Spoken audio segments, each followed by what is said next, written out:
And one of the things that the BBC, the organizers, said at the beginning is that, this is about saving ourselves, our economic models, because we are, most people look at us and they say CNN and BBC are competitors, but we aren't. The real competition is coming from these thousands of emerging alternative media sites that are eroding trust in the legacy sites and are taking away our business model. And we need to bond together.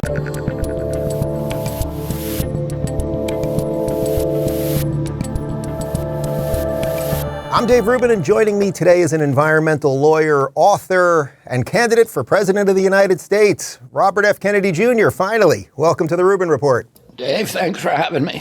Sorry it took me so long.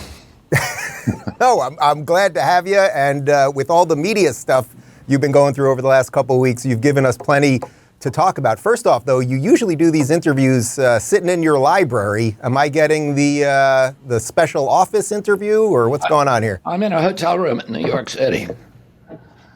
Hotel in New York? I'll take it. All right. So let's dive into it. I thought before we get into some of the specifics and all the media stuff that's been happening and everything else, I was once a Democrat. And when we talk about you on my show, people often ask, Dave, what makes RFK a Democrat at this point? This isn't 1960, 1970, 1980. So I guess that's my first question to you. What sort of lines you up with the modern Democrat Party at this point? Well, I don't. My loyalty and affiliation and affinity for the Democratic Party is, for the party that I grew up with. And I think, what's happening in the party today is unfortunate. I do believe the party is redeemable ultimately. And I think our country is redeemable. And I think we need both of those things to happen. If you went through a checklist, Dave, of all of the things that my uncle, John Kennedy, my father, Robert Kennedy, believed in, and Edward Kennedy believed in, I would kind of check probably every item on the list. Whereas today, some of the issues that the Democratic Party has embraced are things that I'm uncomfortable with. And I think a lot of people around the country are.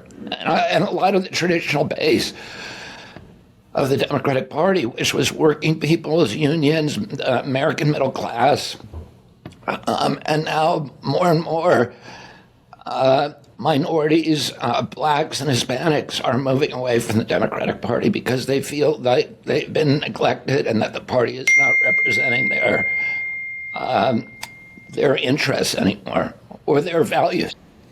What do you think the best way to sort of separate what I would consider the old school classical liberals, guys like you and your uncle and your father, from what's going on with the more radical progressive branch? Well, I just talk. I try not to talk about. I try not to badmouth anybody. I think there's been enough of that in this country, and people are done with it. And we need to find a path back to civility and to end this very, very toxic polarization. So I try not to, condemn other people. And I talk about the things that I believe in, which are the traditional values of the Democratic Party. I try to find, and I've always done this, try to identify the values that we have in common rather than focusing on the issues that hold us apart. I spent 35 years as kind of with one of the leading environmental champions in this country, but I was speaking regularly, probably doing 60 big speeches a year to mainly Republican groups, and I was getting standing ovations in most of them because I didn't focus on the issues. There's no such thing as Republican children or Democratic children. We all want a clean environment. and yet it had become a very partisan issue. So I tried to talk about the environment in a way that every American could embrace. And I think most of us, 80% of us, agree on 99% of the issues. Yeah. Have you been shocked at the way the media has been treating you? Because you've been out there basically talking to everybody, having open conversations. You're talking to people on the right. You're talking to people on the left. And the media has gone after you in an absolutely crazy way. I want to read one headline to you. It's about your wife, who I adore. And we were sort of in similar circles when I lived in L.A. and I love Curb. But this headline that I'm sure you saw from the New York Times: Cheryl Hines, the Curb Your Enthusiasm actress, is beloved in Hollywood. Now she's supporting the presidential campaign of her husband, Robert F. Kennedy Jr. Is she normalizing his often dangerous ideas? I actually retweeted it and I asked people to come up with some of your dangerous ideas, and nobody seems to really know what they are, but that doesn't stop the New York Times. Yeah, and all of my conspiracy theories, as it turns out, have come true. They're no longer theories. They're now proven hypotheses. But you know what? I do wonder about it. I was thinking about this morning, that because this hailstorm of negative publicity about me really kind of not. It goes beyond like hit pieces to be just this poisonous vitriol. And that it's coming from all the legacy media, from the Atlantic Monthly, from New York Magazine, New Yorker, from the Washington Post, from the New York Times, from Vanity Fair, Daily Beast, Daily Kos, Rolling Stone, and many, many others. And they all kind of use the same talking points, and they also are not accurate. None of them has really written an accurate. And that's one of the reasons it doesn't trouble me, is because it's just inaccuracies, distortions, mischaracterizations. But one of the things that kind of occurred to me is that there's something bigger at play there than just their kind of hatred of me. I feel like I'm kind of on the spear tip of a war between this declining legacy media and the evolving and emerging new media, the podcasters, all of these alternative news sites. And I'm in a litigation right now against an organization called the TNI, the Trusted News Initiative. The Trusted News Initiative was a conspiracy that was initiated by BBC, where they called together all of the legacy news sites, including API, the Associated Press, Reuters, the UPI, the Washington Post, and many, many others. And they married them to the social media sites, to Microsoft, to Google, Facebook, Twitter, and they all made an agreement with each other that they would censor certain kinds of information. For example, any information about COVID that departed from government orthodoxies, but also information that challenged any kind of political orthodoxies, like any reports on Hunter Biden's laptop, reports about the Ukraine war that were inconsistent with the official U.S. positions. And this was an extraordinary thing. This has never happened before. But we obtained during the litigation the internal communications. And one of the things that the BBC, the organizers, said at the beginning is that, this is about saving ourselves, our economic models, because we are, most people look at us and they say CNN and BBC are competitors, but we aren't. The real competition is coming from these thousands of emerging alternative media sites that are eroding trust in the legacy sites and are taking away our business model. And we need to bond together. And so the way it worked was that they would all identify issues and identify individuals who were saying things that should be censored. they would notify each other of those posts or those articles and of those individuals. They would censor them, and then the social media sites would not allow the sites that printed them on. Mm-hmm. So if you were, Green Med Info, which is, a site that provides wellness information, or Joe Mercola, or one of these sites, these others are Breitbart, or somebody who was departing from government orthodoxies, you would find yourself banned on social media. And those sites absolutely require social media for their business models. So if you prevent them from going viral, the way their business model works is they print articles or publish articles that then go viral. That's the only way that they grow, that they earn, that they can earn advertising dollars. So if you cut them off there, and this is what the memo from BBC said, we need to choke off those sites. So they wanted to kill all those sites. And they did it by agreeing on a single narrative, which was the official government narrative, and then censoring or ridiculing, or throttling or shadow banning anybody who challenged those orthodoxies. So you have the legacy media, which traditionally was functioning as guardians of the First Amendment of free expression. They were, they were supposed to courageously speak truth to power, maintain this posture of fear and skepticism towards big aggregations of power, government, corporations, and they now become the opposite. They become propagandists for the powerful and oppressors of free speech and the enemies of the First Amendment. And that, I find myself, I now see myself as a spear tip of this emerging media, which is in an economic competition, but also kind of an ideological, Armageddon with the old media sites. And, so I'm being championed by Russell Brand and by Joe Rogan and by, Lex Friedman and all of these, kind of alternative media giants in a battle. And I think they see that as well. Russell Brand said to me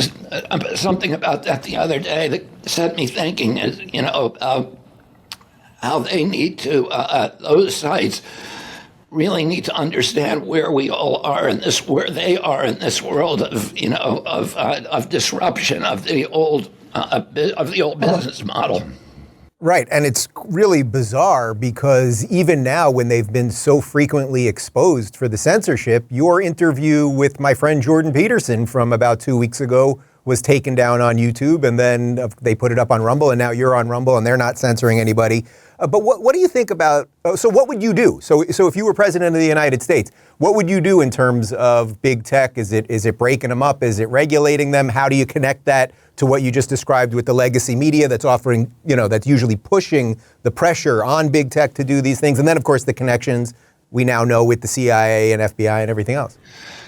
Yeah, well, more and more, we're beginning to understand, and this judicial decision this week by Judge Doge in, in the Missouri and Louisiana attorney general's cases, I think really lays it out that that the social media sites were kind of victims as well of the censorship, because they were, and I was, I'm in judge, the decision is 155 pages, and it's a decision that forbids the Biden White House from having any contact with social media sites. It's this extraordinary injunction, and I think it's bulletproof. I think that's why he did this, 155-page decision, because he wanted to lay out the evidence.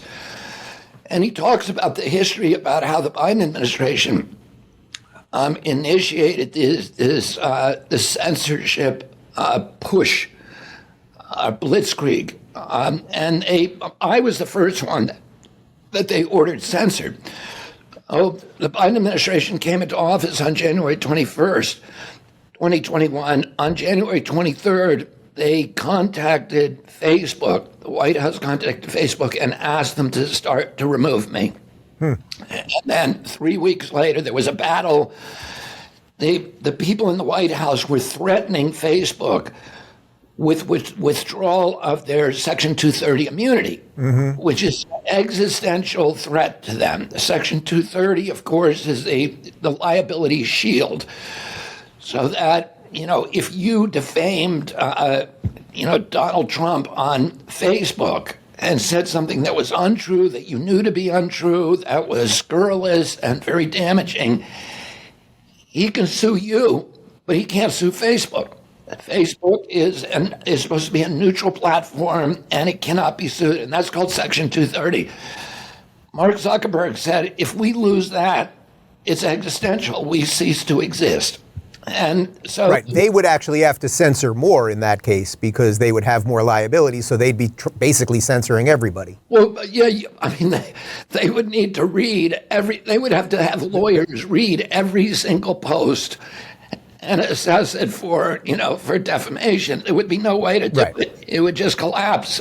So, and that's what the White House was threatening. If you don't censor these guys, we're going to withdraw your Section 230 immunity. So the White House was strong-arming them in the most powerful way to censor. And then the White House invited in all of these agencies, the really weird agencies like the Census Bureau. I mean, the CIA was involved, the FBI was involved, the DHS, the Department of Homeland Security was involved, but also like the IRS and the Census Bureau and a whole bunch of other agencies were all involved in identifying people that needed to be censored. And the things they were censoring were really crazy. It was the same thing that TNI was censoring, like Hunter Biden's laptop. You weren't allowed to talk about that. But anything to do with the Wuhan lab, you couldn't talk about. But also personal attacks on the president. There was a parody of the president and his wife that they ordered taken down. So this is, this is like King George III, back in the Revolution. This is the reason we had the Revolution, was that, and put the First Amendment in place so that the king or the ruler could not silence critics. Because if government can silence its critics, it has license for any atrocity. So what would your policy be? Would it be that you'd break up some of these companies, or would it be that you'd be regulating them, or let them collapse? First of all, on day one, I'm gonna issue executive orders forbidding any federal agency from engaging in censorship activities or recommendations or contacts with these companies regarding posts that they don't like. There's, of course, things that should be removed from the internet, but it's unprotected speech. Pedophilia and inciting violence and those kind of things you can censor without violating the First Amendment, because they're not, we're fraudulent. Right. They're illegal. Yeah, they're illegal and they're not protected by the First Amendment. But otherwise, I'm going to order them all. Not only am I going to order them to stop censoring, but I'm going to basically reinstate the Smith-Mundt Act, which has been effectively just forgotten about and abandoned, that forbids the federal agencies from propagandizing American people. And is just as frightening what's happening now with the active propaganda by the CIA through all of these legitimate media sites of debates about the Ukraine war and about things that Americans should not be propagandized about. We should know who, I think everybody should be able to talk about these things, but we should know who it is talking. We shouldn't have the CIA running reporters in Rolling Stone and Daily Kos and Daily Beast and telling us, pretending that they're neutral reporters. How worried are you that what Trump describes as the swamp, or what you're just, the CIA, the three-letter agencies, the deep state, all of this stuff, that that going against it and talking about it the way you talk about it, which is somewhat similar to the way Trump talks about it, that it's a machine that is so embedded, or as your uncle used to talk about, that secrecy cannot be a piece of a flourishing democracy. But it's so embedded in everything right now, all of our agencies, all of our institutions, ESG, all of these things, that it actually can't change that much. It would, you can go in and you can do executive actions and all that, but somehow the system, the swamp, just keeps moving forward. Yeah, I don't believe that. I'm very excited about having an opportunity to fix it. And I think I'm uniquely positioned to do that because I've spent 40 years suing these agencies and thinking about how do you unravel agency capture. And, I've had suits involving almost all of the major agencies, NIH, CDC, FDA, HHS, and then the Department of Agriculture, because I spent 20 years suing factory farms and big processed food producers. And I saw how that agency has been taken over by industrial agriculture and, has completely drifted away from its mission of protecting small family farmers and providing America a wholesome food supply. I'm involved now with litigation that involves the Department of Transportation. I'm representing 1,000 families in the Norfolk Southern spill that, upended their lives. And that spill happened because of agency capture. In many of these agencies, and of course, I've probably 20% of the 500 environmental cases that I've been involved with have been against EPA. Which is captured by the pesticide industry, by the oil and coal industry. When I sued Monsanto, we came across emails, secret emails that Monsanto had exchanged with the head of the pesticide division, a guy called Jess Rowland, who was taking a federal paycheck and supposedly working for the taxpayer, but secretly he was working for Monsanto. And this is the problem, is that most of the people who work at these agencies are well-intentioned individuals. They're patriots. They're good government employees, good public servants. But the people who tend to rise to the top and become the division heads, the branch heads, and of course, the directors of those departments are people who are in the tank with the industry. Mm-hmm. And they, set the tone and they set the agenda for the whole. So I need to go in there and do that. I've spent a lot of my life studying the CIA because my family's 60-year fistfight with that agency. I know how my uncle was going to try to reorganize the agency if he hadn't been killed. I know exactly what my father was going to do with the agency. In fact, he had a long conversation with it a week before he died with Pete Hamill, who's my friend, who's was a reporter who was covering him. And I don't think it's a hard thing to do. You need to get rid of the perverse incentives, these financial entanglements that the agencies have with the industries they're supposed to regulate. You need to move around certain individuals, and you need to put in place really good laws against revolving doors, which is part of the problem. People work for 20 years for the federal government for one of these agencies, and as soon as their pension vests, they move over to the industry that they've been regulating. And so they want a good job. And a lot of them are the heads of departments now. And they end up doing a bunch of favors for these companies right before they leave. And in order to get the paybacks, and I can give you example after example of that, but we need, right now they just have to wait 12 months. We need a 5-year wait to make sure to get rid of those revolving doors. And, but I think it can be fixed, Dave. I'm very confident. That's something I'm very, very excited about doing. And I'm going to go to the agencies myself. I'm going to go to Bethesda, and I'm going to go, to the EPA, and I'm going to have direct interactions with those agencies and make sure that and to the State Department, which is now run from top to bottom by neocons who are, whose job is to keep us involved in these constant wars. and we need to move those people out and reinstall the integrity in those agencies and the public purpose.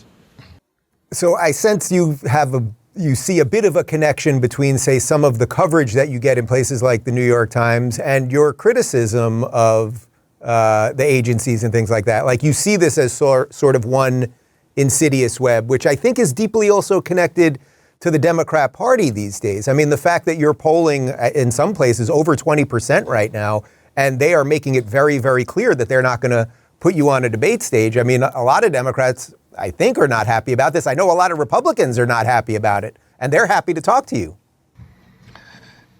Yeah, I mean, I think, one of the things I said in my speech, my announcement speech in Boston, is that the people who are normally put in charge of these agencies, and this was what Trump did too.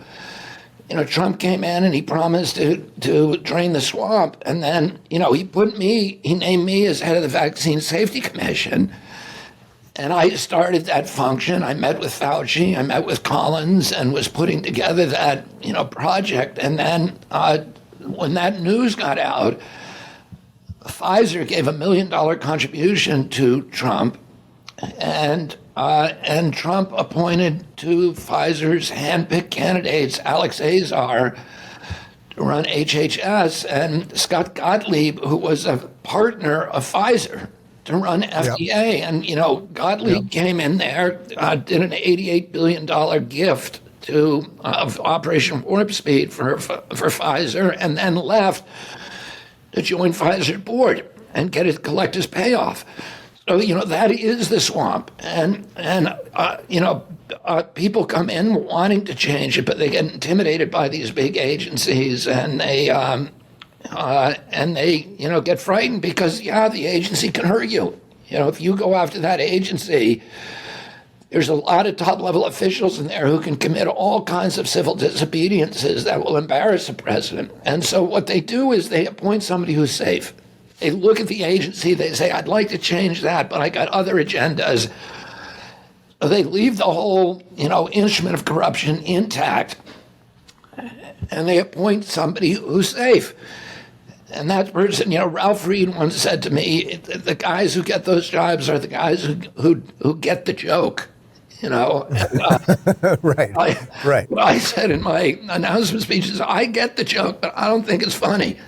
Right, exactly. And I'm not safe. No, I'm not. My job is to keep the American people safe. But I'm not going to be safe with the status quo. I'm going to be the worst nightmare for the status quo. So for all the people that hear you, the independents, what I would say are the remaining sort of old school liberals, and for even some conservatives who are open to a lot of these ideas, and a lot of the stuff you're talking about, it's sort of Trumpian in a certain sense. It's stuff that Tucker Carlson talks about. I want to get to the Ukraine war in a second. But what's the way to get you on that stage so that there can be a debate between you and Joe Biden? Because to me, the difference would be so stark that could start the avalanche. Like, that seems to be the chance. What can you do with the Democrat Party, in essence, is what I'm asking. I think we need to go the Democratic Party into a debate. I mean, we're at a period in history where, so many Americans no longer believe in the political process. They think it's rigged against them. And, the Democratic Party and the Republican Party ought to be doing their best to showcase gold standard elections and to tell, the American people, democracy counts, your vote counts, your opinion counts. And we're actually going to do retail campaigning. We're going to have debates. We're going to, we're not going to be like the Soviet Union where, where the party would pick the candidate and tell you, here's who you vote for, and there's no real contest going on and no real choice. This is America. We model democracy for the world. We should have a model, a role model election in this country. And, we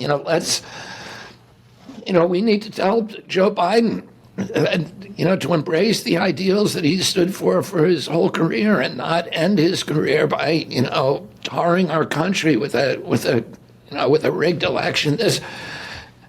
The Democrats. Are you in any contact with the Democrat Party? I mean, have they specifically said we're not going to? I mean, I'm guessing they don't pick up your calls, right? No, we're not in contact with them. I mean, they've been very clear that they don't want me in this election. I hear it from people all the time. Why don't you? You could hurt Joe Biden, and get Trump elected. People say that to me a lot. People who are in the party or. I ran into Hillary Clinton at a dinner a couple of weeks ago, and she said something like that to me along those lines. And it's strange because I don't think anybody is happy with the choices that Americans are being given right now. And I think, we need some other choices. I'm glad Marianne Williamson is in this race. I hope Gavin Newsom gets into it. I think, we need choices. We can't just have a kabuki theater, democracy. We need a real, we're supposed to be, the Democrats are supposed to be the party of the New Deal, not the party of the rigged deal. And that's... I have to. My audience will go crazy if I don't say something, though, about Gavin Newsom, because he, to me, is exactly why I'm no longer a Democrat. The reason I literally fled California because of him, high taxes, endless regulation, lockdowns, keeping his winery open. So I'm with you that you need a diverse, broad coalition of people and different ideas and all that stuff. But that guy, I would be remiss if I did not say that. But I love that because that's what I want to run. I want to have that discussion with him. I want to sit on a stage and say exactly what you just said, because, we should have the working people involved in this debate. I want people who I don't agree with. And I also want to show that we can have a civil discussion with each other, even though, even though we have these profound disagreements. There's nobody who disagrees more with the way that that Gavin Newsom ran the COVID operation. And, I was in San Francisco this week, and I spent, almost 9 months in San Francisco during the Monsanto trials. So, I got to know the city really well and love the city. And the courthouse is near enough Union Square that I could walk down to Union Square every morning. And you had, Union Square, for people who don't know San Francisco, is like the Fifth Avenue of San Francisco. It's where all the shops, Armani and Nordstrom's and Banana Republic and Gap and all of these, powerful, iconic American corporations, the showcase of American retail might is right there, Levi's and all of the, and it is Fifth Avenue West.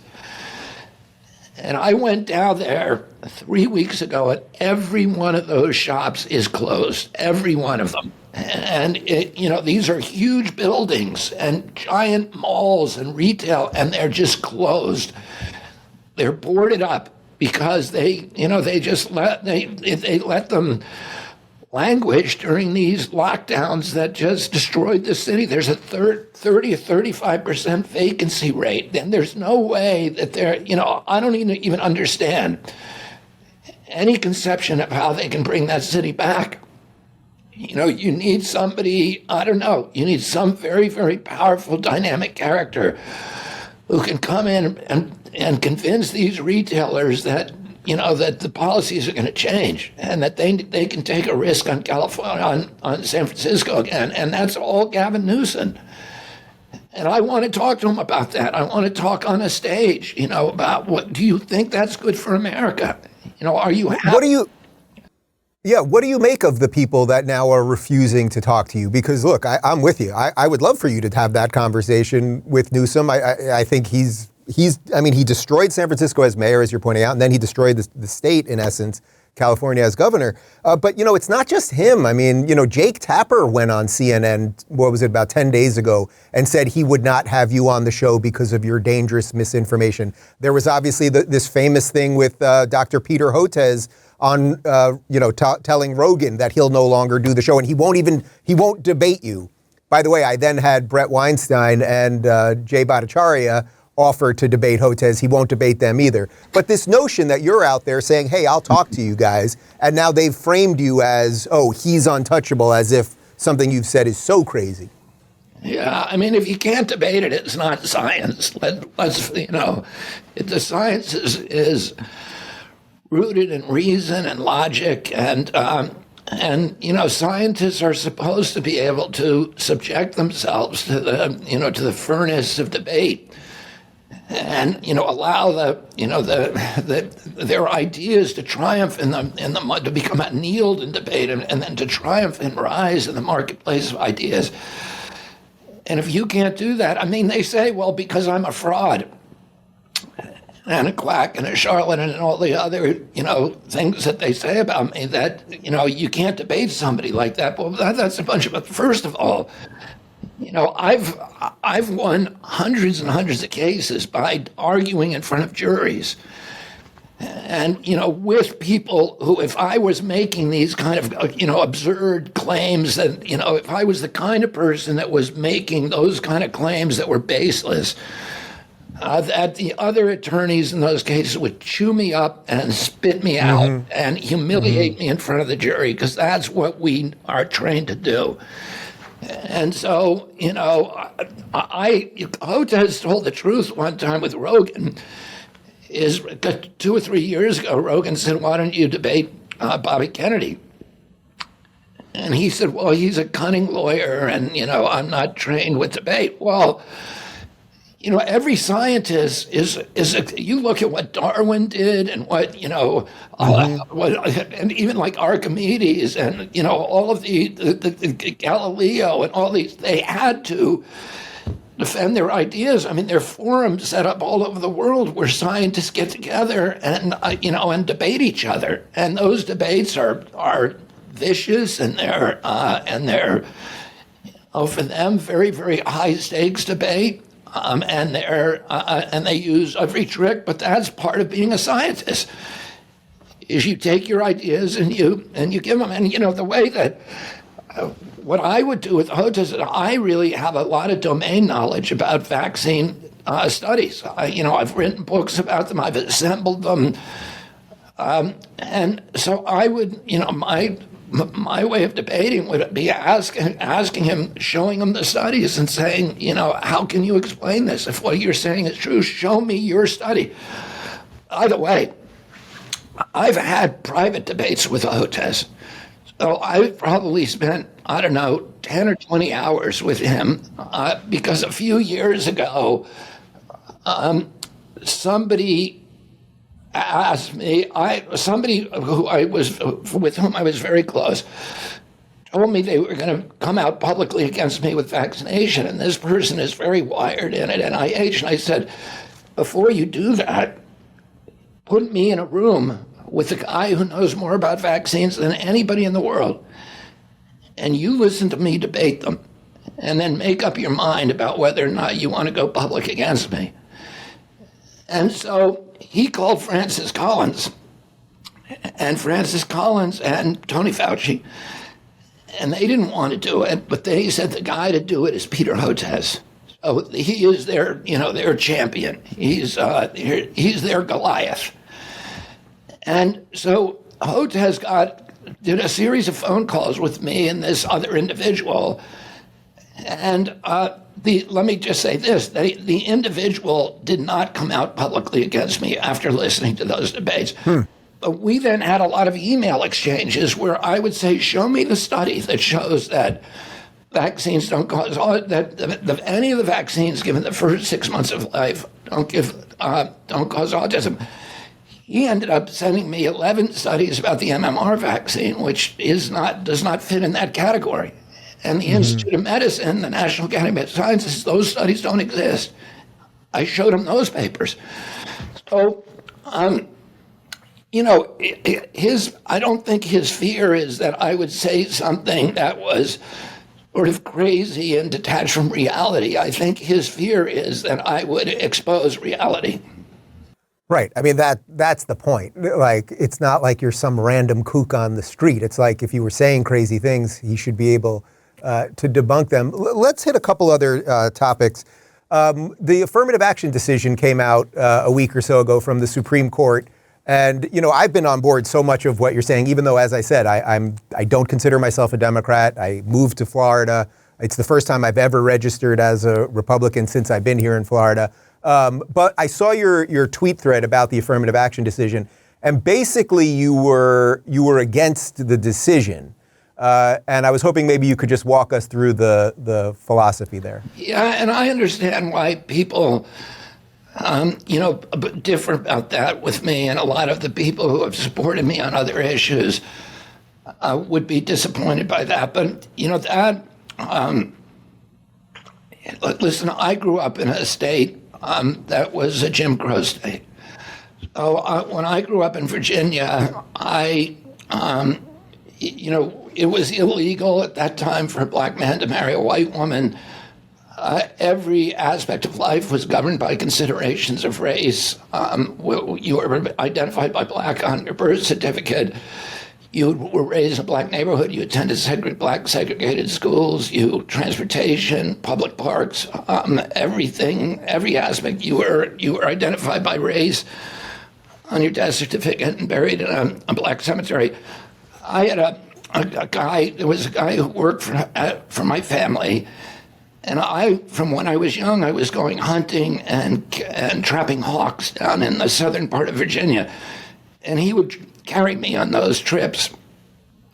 And he had been a World War II vet. He was in the Seabees. He was 6'5", incredibly smart. And when we stopped in restaurants, I would have to go in and buy the food and bring it out so that the two of us could eat it in the car. He asked me one day to accompany him into the local shoe store because he was not allowed in the shoe store. I had to buy the shoes from him, bring them outside, and he had to try them on the curb. So, my family was, deeply involved in the civil rights movement, and a lot of people look at affirmative action and say, well, it's been 150 years since the Civil War. People black Americans have had time to recover. But I was, I saw what it was like to be black when I was a kid. I saw that, that all of those higher levels of society were forbidden, right, in my lifetime. And my family was deeply involved in ending that system of Jim Crow. And part of that process was doing something that normally I wouldn't believe in, which is allowing, considerations of race to affect the judgments about who gets these, positions in colleges. But I also know, Dave, that almost all of those colleges already have a system of preference. And the system of preference is for legacies, for people like me who had a grandfather who went to Harvard, a father who went to Harvard, uncles that went there. And so it's much easier for me to get in. But all of those legacies and also the offspring of faculty are given preferences. And if you look at a pie chart, or who's in, almost none of those kids are black. So this is kind of a way of counterbalancing that. And it's not, believe me, I have a lot of problems with it too. And let me tell you what the problems are that I see with affirmative action is one, it's just contrary to American values that, that we're a meritocracy. It's an illusion, though, as I say, that we're a meritocracy because there are all these built-in biases and preferences. But also, I think that the bigger problem is what Barack Obama called, the subtle bigotry of low expectations. That people, a black kid in a college, in a good college, that people are looking at that kid and saying, "Oh, he got in here because he got a preference." And I don't think that's good for America either. So I understand that I think the Supreme Court has made a decision that debate is now over about affirmative action. we're moving on, and we're going to, try to preserve the beachhead that Black Americans got during that period in faculty positions, in business positions, et cetera. For me, I would say that we probably should have kept it in place for a few more years, but, it's over now. Right. I get the intentions. Just one more on that. What would you say in that case to the kid, the, say, 16 or 17-year-old Asian kid who, scored perfect on his SATs and had all A's and, he knows he's not getting into Harvard because someone with significantly less grades is going to get in. No one gave that Asian kid anything. He might be second American from South Korea and his parents owned a bodega. That was a lot of kids that I grew up around. I mean, what do you say to that kid? I think that's what the nugget really comes down to here. Yeah, I agree with that. I think it's not an easy position on any side to take, but as far as that Asian kid goes, there's kids getting into that college because they're good at sports, who don't have that kind of academic, discipline or academic performance record.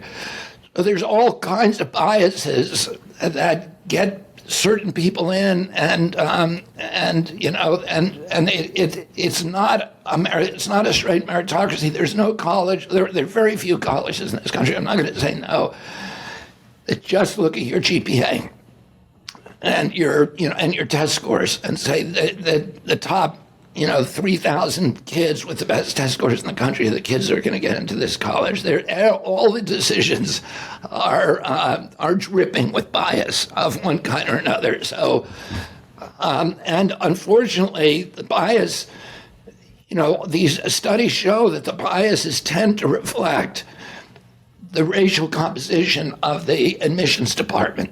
That people tend to favor people who look like them and give them a preference. And, a lot of the admissions departments didn't have Black people in them. And so, that's, it's not an easy question, Dave. It's not one that I would, it's one that's inconsistent with a lot of my other values and ideas about the country. But, because of my background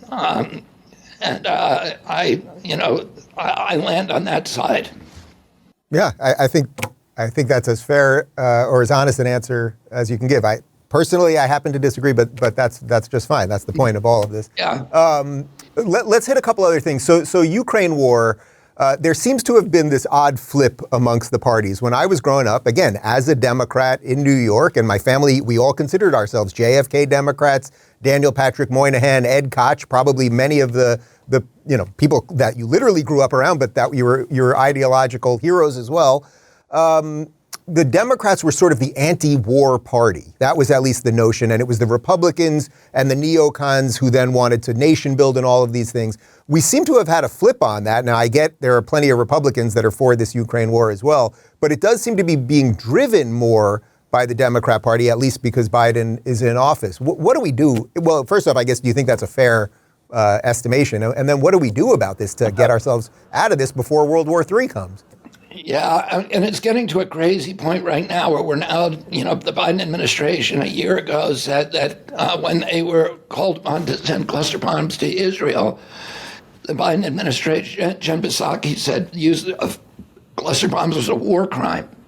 Yep. Yesterday, President Biden announced that they're sending cluster bombs to Russia.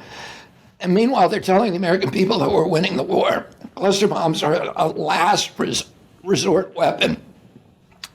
And they're saying they have to send them because they've run out of other weapons. So what is actually happening? Why are we being lied to?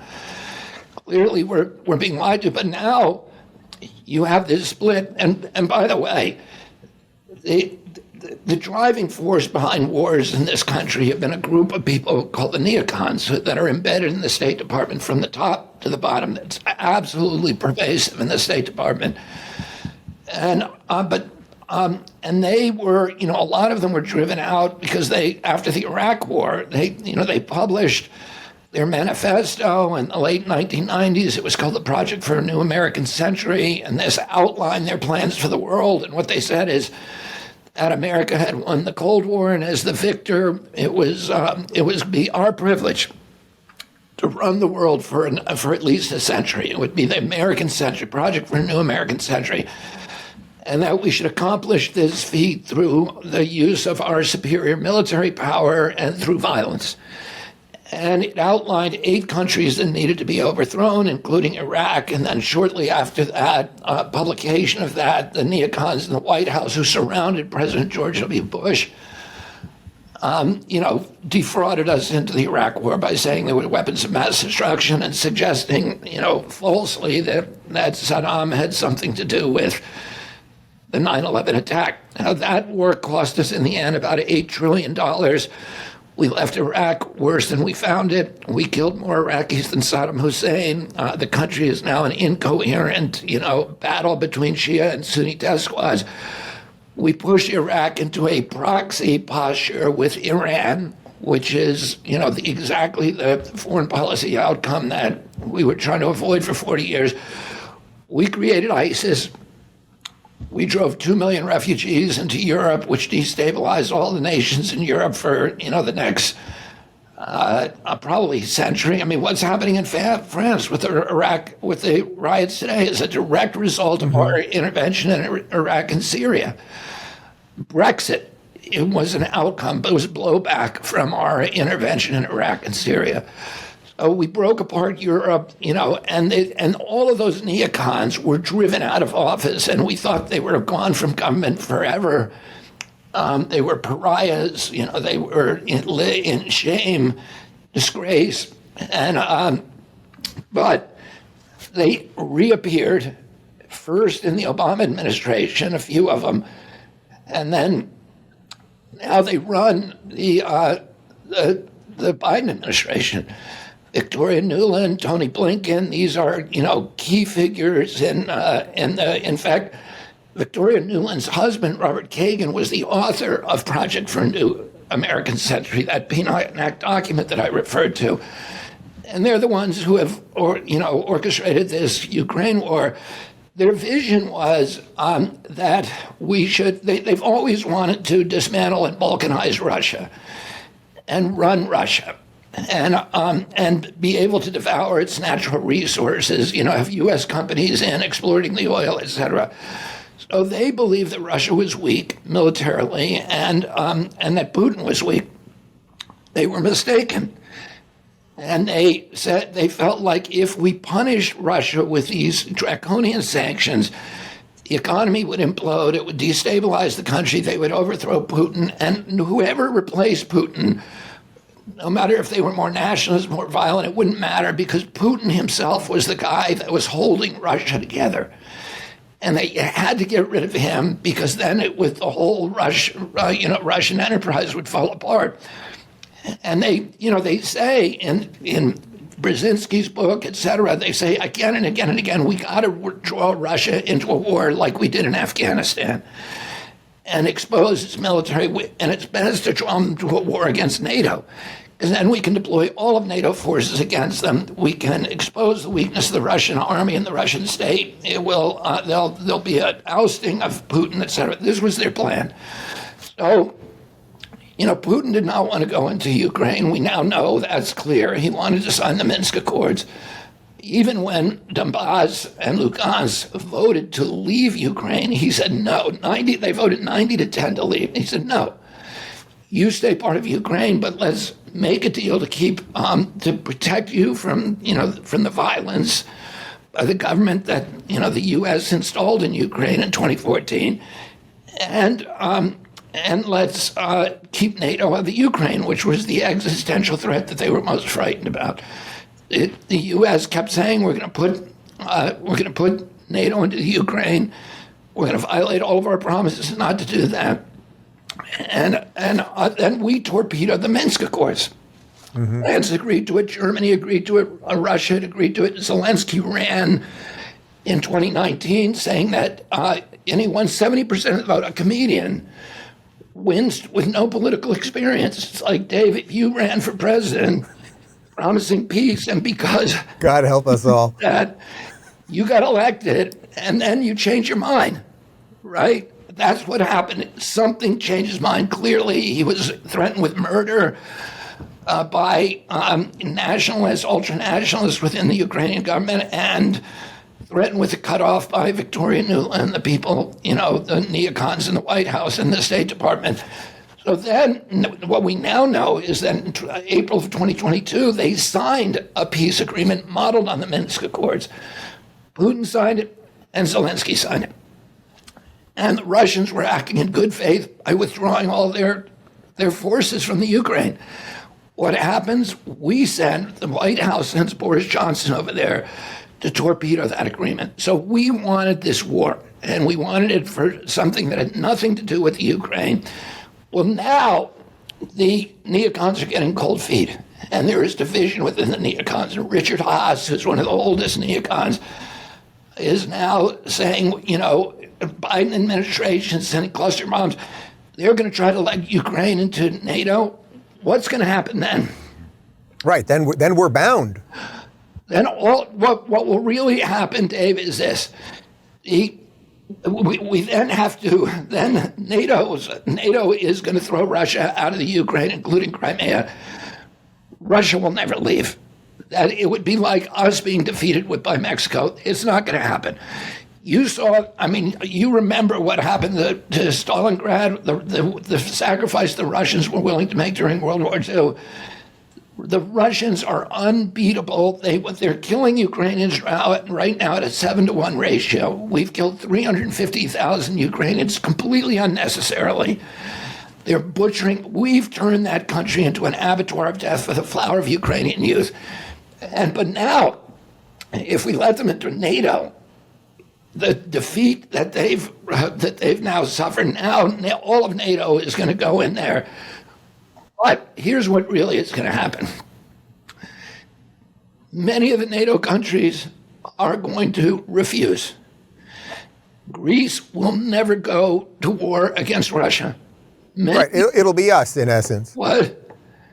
And what it will do is it will expose Title V, which is the agreement where they all have, and if one of them goes to war, they all have to go to war. Mm-hmm.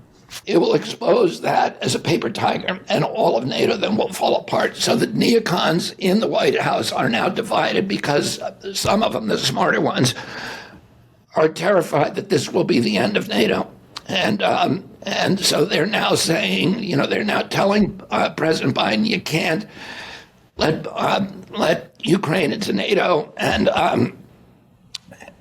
who knows what he's going to do, because who knows how much of this decision making is actually taking place in Joe Biden's brain, and how much of it is just being told to him, do this, do that, and it's unclear.